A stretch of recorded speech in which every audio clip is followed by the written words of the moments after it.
Hello guys, welcome back to my channel unfiltered Anushka. And स्वागत है आपका मेरे 30 डेज चैलेंज में, जहां पे मैं डेली फिटनेस कंटेंट पोस्ट करती हूँ, what I eat in a day post करती हूँ एंड साथ ही साथ पोस्ट करती हूँ अपना बुक रीडिंग का चैलेंज, जिसमें मैं पढ़ रही हूँ the power of subconscious mind. And इस चैलेंज का मुझे आज डे 6 है।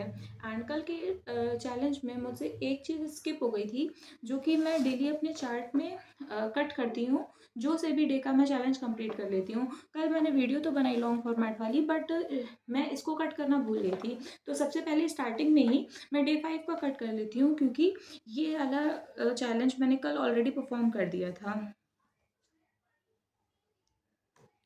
तो देख सकते हैं कि मैंने डे 5 ऑलरेडी अब कट कर दिया है। नेक्स्ट बढ़ते हैं आज के डे 6 के सेगमेंट की तरफ, जिसमें मैंने आज फिटनेस में जुम्बा परफॉर्म किया था। एंड जुम्बा में कुछ डांस का भी वर्कआउट था एंड कुछ एरोबिक्स भी परफॉर्म किया था, जिनकी क्लिप्स अब मैं फर्दर अटैच कर दूंगी। Hello guys, welcome to day 6 of my 30 days challenge, जहाँ की स्टार्ट मैंने रोप से करी थी एंड ये कार्डियो का थोड़ा पार्ट था। आज मैंने टोटल ओवरऑल अपने वर्कआउट में एरोबिक्स एंड जुम्बा किया। एंड जुम्बा में काफ़ी सॉन्ग्स पे डांस परफॉर्म किए थे, जिसकी वजह से मैंने पूरी क्लिप्स नहीं डाल पाई हैं। उसका कुछ ही कुछ सेगमेंट डाला है अपने वीडियो में। एंड आप लोग गेस कीजिएगा कि कौन सा सॉन्ग था जो मैं परफॉर्म कर रही थी। फर्दर अभी जो मैं कर रही हूँ ये एरोबिक्स का पार्ट है एंड ये सारी back to back exercises perform हुई थी। आप इन सबको आराम देखिए।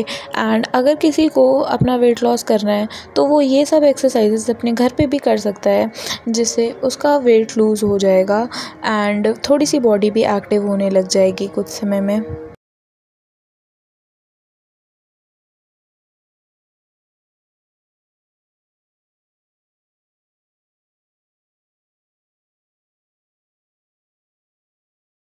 यहाँ से सारी क्लिप्स डांस की स्टार्ट हो गई हैं।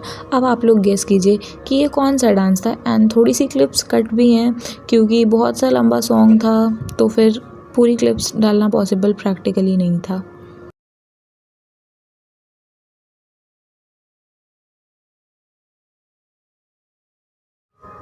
एंड ये डांस परफॉर्म करने के बाद मुझको इतनी स्वेटिंग हो गई, तो मैंने कहा जल्दी से रिकॉर्ड कर लेते हैं। एंड ये नेक्स्ट सॉन्ग था जिसको ये डांस परफॉर्म हो रहा था। अब आप इसको भी गेस कीजिए।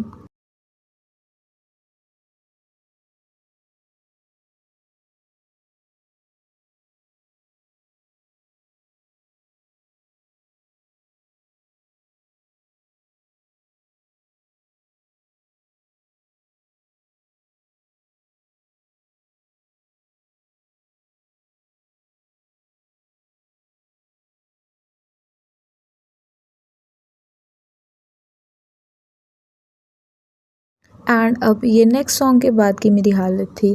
फिर उसके बाद third and last song perform हुआ।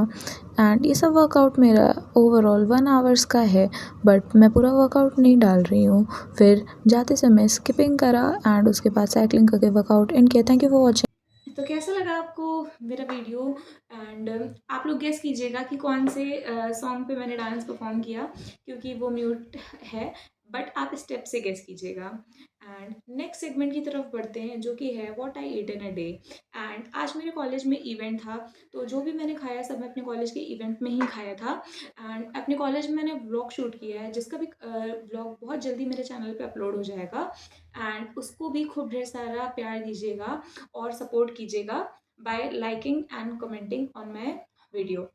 एंड अभी आगे बढ़ते हैं what I eat in a day की तरफ। अब उसकी मैं एक वीडियो क्लिप अटैच कर दूंगी, जिसको आप देख सकते हैं। Hello guys, welcome to what I eat in a day series, जहां आज मैंने दिन की स्टार्ट लाई चूरा खा के की थी। फिर कॉलेज में इवेंट था, जिसमें बुफे में हम लोगों को पूरी सब्जी एंड गुलाब जामुन मिला था। फिर बिस्किट्स भी बंटवाई गई थी कुछ। घर आके मेरा पेट भरा था, तो मैंने सिर्फ सोयाबीन की सब्ज़ी खाई। Thank you for watching, bye bye. कैसा लगा आपको मेरा what I eat in a day? And ये सब खाना मेरे कॉलेज में बना था एंड बहुत टेस्टी भी था, जिसकी वजह से मेरा पेट भर गया था लेजिट पूरा। एंड नेक्स्ट सेगमेंट जो कि मेरा है वो बुक रीडिंग का है, जिसमें मैंने बताया कि मैं पावर ऑफ सबकॉन्शियस माइंड पढ़ रही हूँ। एंड आज मैंने न्यू टॉपिक स्टार्ट किया उसमें, जिसका नाम था हाउ योर माइंड वर्क्स। इसमें हमको ऑथर ये बताते हैं कि जो हमारा माइंड है वो 2 लेवल्स में बँटा हुआ है। सबसे पहला लेवल होता है रेशनल माइंड का एंड दूसरा लेवल होता है इरेशनल माइंड का। रेशनल माइंड को हम लोग कॉन्शियस माइंड भी कहते हैं एंड इरेशनल माइंड को हम लोग सबकॉन्शियस माइंड से भी डिनोट करते हैं। फर्दर हमको ऑथर ये बताते हैं कि जो भी कॉन्शियस माइंड का प्रोसेस होता है सोचने का, वो बिल्कुल रीजनिंग बेस्ड प्रोसेस होता है। उसमें बहुत ढेर सारे सर्कमस्टेंसेस एंड बहुत ढेर सारी सिचुएशंस को कंसिडर करके जो कॉन्शियस माइंड होता है वो सब कॉन्शियस माइंड को डेटा ट्रांसफ़र करता है। डेटा जो कॉन्शियस माइंड ऑलरेडी स्टोर कर रखा रहता था, उसी के repetitive thoughts and repetitive beliefs के बेसिस पे वो एक एक्शन एज अ रिस्पॉन्स लेता है। फिर ये भी बताते हैं कि जो सब कॉन्शियस माइंड है हमारा, वो बिल्कुल डिपेंडेंट है अपने कॉन्शियस माइंड की तरफ एंड जो कॉन्शियस माइंड है वो इंडिपेंडेंट है सारे थॉट से। अगर कॉन्शियस माइंड कोई भी डेटा या कोई भी आइडिया सर्व ना करे सब कॉन्शियस माइंड पे, तो सब कॉन्शियस माइंड कोई भी एक्शन नहीं ले पाएगा, क्योंकि वो वर्क करता है कुछ फेथ पे, कुछ बिलीफ पे, जो कि प्रोवाइड करते हैं कॉन्शियस माइंड। एंड ऑथर हमको ये बताते हैं कि अगर हम अपनी लाइफ में पॉजिटिव एस्पेक्ट से जिएंगे तो हमारी लाइफ में जो भी इम्प्लीकेशन होगी वो सब पॉजिटिव होगी। बट अगर हम लोग अपने लाइफ में नेगेटिव थॉट्स को इंक्लूड करेंगे तो हमारी लाइफ में बहुत सी सर्कमस्टांसेस नेगेटिव में कन्वर्ट हो जाएंगे। This was all what I read today and आज का भी मैंने तीनों सेगमेंट कंप्लीट कर लिया। तो आज याद से ये डे 6 का चार्ट में मैं इसको कट कर देती हूँ। एंड कल ये मैं भूल गई थी, फिर मुझे बाद में बहुत बुरा लगा, बट अब मैंने देखा तो मुझे याद आया कि आज तो मुझे उसको याद से ही करना है। एंड अब आप देख सकते हैं कि मैंने डे 6 को कट कर दिया है। एंड जैसे जैसे मैं काटती जा रही हूँ मुझे बहुत अच्छा लग रहा है। आप देख सकते होंगे कि मेरी 1 लाइन पूरी कंप्लीट हो गई है। एंड ये धीरे धीरे स्मॉल एक्शंस हैं, स्मॉल स्टेप्स हैं जो कि मैं ले रही हूँ अपनी जर्नी में। मैं एक्सपेक्ट करूँगी कि आप सब लोग मुझको सपोर्ट करेंगे मेरी जर्नी में एंड बहुत ढेर सारा लव प्रोवाइड करेंगे मुझको, ताकि मैं कभी डिमोटिवेटेड फील ना करूँ। एंड अगर मैं कभी करूँ तो आप अपने रिस्पॉन्स के थ्रू मुझको पॉजिटिव मोटिवेशन प्रोवाइड करा सकें। Thank you for watching. Bye bye.